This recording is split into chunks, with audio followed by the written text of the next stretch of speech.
Seumpama biji sesawi. Shalom, saudara kasih Tuhan, kembali kita berjumpa pada pagi hari ini dalam renungan harian. Tetapi kali ini saya akan sampaikan tentang cuplikan khotbah minggu yang lalu. Tapi esok pagi kita akan lanjutkan tentang berbuah itu dewasa. Masih ada beberapa hal yang saya akan sampaikan untuk berbuah itu dewasa. Tapi kali ini kita akan nikmati 10 menit tentang cuplikan khotbah minggu lalu. Tuhan, dan makannya adalah firman Tuhan. Di samping ada sambal goreng, ada petis, ada macam-macam, ada makanan yang membuat saudara hidup, yaitu firman Tuhan. Dan mudah-mudahan saudara ini bisa Kejadian hidup. 16 ayat yang ke-6 kita baca sama-sama. 1, 2, 3. Kata Abraham kepada Sarai, hambamu itu di bawah kekuasaanmu. Perbuatlah kepadanya apa yang kau pandang baik. Lalu Sarai menindas Hagar sehingga ia lari meninggalkannya. Jadi tidak tahu menindasnya ke bagaimana, tapi Hagar ini sampai lari dari penindasan itu. Dan saya mau beritahu bahwa proses yang Tuhan buat dalam hidup kita ini kadang tidak enak. Dan satu hal yang saya ingin ingatkan bahwa tidak ada alasan untuk lari di saat kita menghadapi proses Tuhan. Jadi tidak ada, ini proses Tuhan aku tidak mau. Masalah sudah mesti hadapi, karena di masalah itu ada proses untuk mencapai sebuah tujuan. Oke, ayat yang ke-7 kita baca sama-sama. Ayat yang ke-7. 1, 2, 3. Lalu malaikat Tuhan menjumpai dekat suatu mata air di padang gurun, yakni dekat mata air di jalan ke Syur. Katanya, ayat 8 ya, 1, 2, 3. Katanya, Hagar hamba Sarai, dari mana datangmu dan kemana engkau pergimu? Jawab, aku lari meninggalkan Sarai nyonyaku. Saudaraku yang kasih Tuhan, yang dikisahkan di sini, yang paling menarik bukan dia jumpa malaikatnya, tetapi yang menarik, dia itu bisa berdialog dengan malaikat.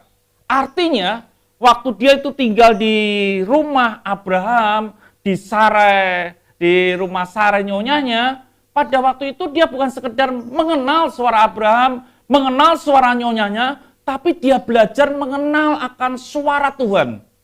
Nah, ini saatnya saudara ini belajar, saudaraku. Mendengar suara Tuhan, belajar untuk mengerti suara Tuhan supaya saudara hidup gitu loh. Nah, ini yang dikerjakan oleh Hagar pada waktu itu. Dia mengenal suara malaikat itu, dia kenal, bisa berdialog. Dia katakan, dari mana engkau? Dia bisa ngomong, aku lari dari nyonyaku. Oke, ayat yang ke-9 kita baca sama-sama. 1, 2, 3. Lalu kata malaikat Tuhan itu kepadanya, kembalilah kepada nyonyamu, biarkanlah engkau ditindas di bawah kekuasaannya. Yang Tuhan inginkan, tidak boleh lari. Kembali ke nyonyamu supaya engkau ditindas. Aneh ya saudara ya, kadang-kadang kalau saudara suruh balik ya, balik sana, ambil uang 1 juta, gampang itu. Tapi balik sana supaya kamu dianiaya, itu jalannya pelan. Gitu. Tetapi Hagar setia, Hagar mau dengar apa yang Tuhan ngomong. Dia balik, saudaraku, untuk ditindas. Karena apa, saudaraku? Ayat 10 kita baca sama-sama. 1, 2, 3. Lalu kata malaikat itu kepadanya, aku akan membuat sangat banyak keturunanmu, sehingga tidak dapat dihitung karena banyaknya. Jadi saudaraku yang kasih Tuhan, dia kembali, walaupun dia ditindas, dia kembali karena dia mendengar akan janjinya Tuhan, itu ya. Mendengar akan janjinya Tuhan bahwa akan ada kehidupan. Bahkan dikatakan bahwa anakmu akan berjumlah banyak, keturunanmu akan banyak. Itu sebuah janji yang membuat kita bisa hidup itu karena ada pengharapan, ada janji. Sama ya, dengan baik. Kejadian 21 ayat yang ke-11. 1, 2, 3. Keesokan harinya pagi-pagi, Abraham mengambil roti serta sekibat air dan memberikannya kepada Hagar Ia meletakkan itu beserta anaknya di atas bahu Hagar, kemudian disuruhnyalah perempuan itu pergi. Maka pergilah Hagar dan mengembara di padang gurun Betseba. Saudaraku, yang terjadi, tiba saatnya bukan dia lari dari masalah, dia diusir. Kalau dia diusir, pergi, saudaraku. Dan dia dikasih satu kirbat itu, kulit onta gitu ya, satu kirbat air dan roti, saudaraku. Dan anaknya ditumpangkan di baunya, disuruh pergi, saudaraku. Nyandak enggak hidup segitu, saudaraku. Dia enggak ngerti alamat, saudaraku. Dia enggak tahu mau kemana. Dan Alkitab catat, dia mengembara di gurun Betseba. Gurun, enggak kelihatan ujungnya. Yang dia bawa hanya sekirbat air dan roti. Enggak nyandak, saudaraku. Mungkin hari ini sama, saudaraku. Kita enggak ngerti kapan berakhir daripada COVID-19 ini. Corona rasanya enggak berakhir. Sementara pekerjaan enggak ada, uang menipis, rasanya untuk sampai ke ujung enggak bisa. Karena sudah mepet, saudaraku. Hanya sekirbat air dan roti saja plus anak, saudaraku. Kenapa dia pergi? Karena dia hamba. Mungkin hari ini uangmu pas-pasan, sebenarnya. Mungkin dipegang uang sama ibu anak hanya sebagian. Kalau saya tanya, Pak Guru sudah mulai kerja belum? Hurung juga ya. Sudah mulai?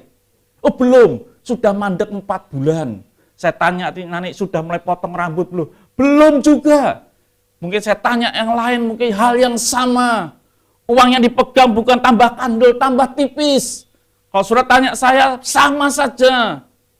Pengeluaran dan pemasukan rasanya tidak imbang, tapi yang penting Tuhan imbang, gitu ya. Itu bagi saya. Pemasukan, pengeluaran tidak masalah. Yang penting Tuhan imbang. Tuhan itu memberi anugerah, itu yang penting buat saya. Rasanya janji Tuhan yang berkata bahwa janji Tuhan ngomongnya akan jadi bangsa yang besar, tetapi air habis, roti habis, dia tidak tahan lihat anak itu. Mungkin hari ini sama. Harus bayar uang sekolah, harus bayar apa SPPK, kuota kah, dan lain sebagainya. Mungkin uang sudah habis, melihat anak-anak rasanya bagaimana untuk melanjutkan. Kepadanya, apakah yang engkau susahkan, Hagar? Janganlah takut, sebab Allah telah mendengar suara anak itu dari tempat yang dia baring. Wis, dahsyat, saudara ya. Dahsyat, ceritanya dahsyat. Hagar itu bukan Sarai loh, saudara. Hagar itu orang yang harusnya dibuang. Tapi Alkitab catat, Tuhan mendengar seruan anak itu. Tangisan anak itu Tuhan mendengar. Dan Tuhan berkata, yang dia katakan apa? Apa yang engkau susahkan? Yang pertama yang harus kita buat, hidup kita tidak susah. Kalau hidup sudah susah, 10.000. Jangan susah hatimu. Ada satu kehidupan dalam firman Tuhan. Itu saudaraku.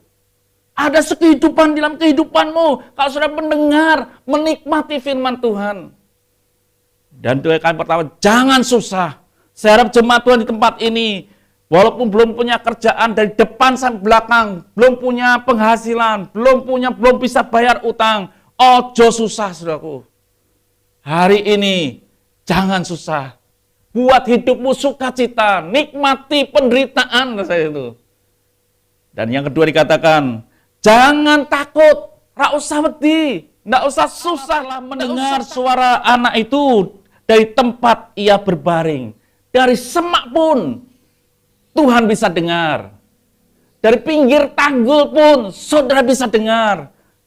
Artinya di mana saudara berada, air matamu dilihat dan didengar Tuhan dan dibaca Tuhan.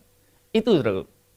Kita baca saudara ayat yang ke-18, 1 dan 3. Bangunlah, angkatlah anak itu dan bimbinglah dia, sebab aku akan membuat dia menjadi bangsa yang besar.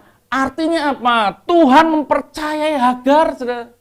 Dipercayai dia kan, bangun, angkat dia, bimbing dia. Artinya Tuhan mempercayai di tengah-tengah kesulitan ini. Kalau hari ini saudara misi ada, tidak kena COVID dan tidak terbaring, Tuhan sedang mempercayai saudara untuk meneruskan sebuah pekerjaan Tuhan. Jangan loyo dan takut, saudaraku. Bangkit dan bergerak. Percayai dia bahwa Tuhan akan pakai hidupmu, saudaraku. Dan yang ketiga, saudaraku, yang berikutnya. Kita baca ayat yang ke-19. 1, 2, 3.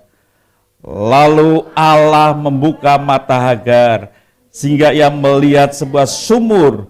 Ia pergi mengisi kirbatnya dengan air, kemudian diberikan anak itu.